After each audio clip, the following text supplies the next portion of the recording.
590 એકરમાં ફેલાયેલો મુંબઈનો આ વિસ્તાર ભારતનો સૌથી મોટો સ્લમ વિસ્તાર છે. દર વર્ષે અહીં 800 કરોડ રૂપિયાનો બિઝનેસ થાય છે. આ સ્લમ વિસ્તારમાં ચામડાની વસ્તુઓ, ઘરેણાં, કપડાં અને માટીના વાસણો તૈયાર કરવામાં આવે છે. અહીંની વસ્તી લગભગ 10 લાખ છે.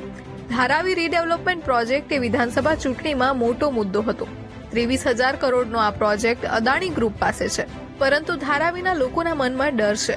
धाराई डेवलपमेंट होना चाहिए, लेकिन धाराई वासियों को धाराई में ही मिलना चाहिए. अडानी आज अगल बगल में जगह भी खरीद रहा है. ये तो चीज सीधा डिक्लेयर हो रही है. मतलब यहाँ की पब्लिक को उठा के वहाँ फेंकेगा. धाराई वालों का रोजगार धाराई में ही है. ये यहाँ से वहाँ फेंक देंगे तो धाराई में काम करने आएंगे वे लोग. મહાવિકાસ અઘાડીએ વચન આપ્યું હતું કે જો સરકાર બનશે તો પ્રોજેક્ટ રદ કરવામાં આવશે.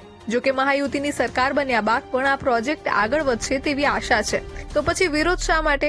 આ સવાલનો જવાબ અમને કુંભારવાડામાંથી મળ્યો. जब देश आजाद नहीं था तब से हमारा कुंभारवाड़ा यहाँ पे स्थापित हुआ है, लेकिन आज लोगों के मन में भय है कि आज हमारा रोजगार छीन जाएगा. આખો વિડિયો જોવા માટે ડાઉનલોડ કરો દિવ્ય ભાસ્કર એપ.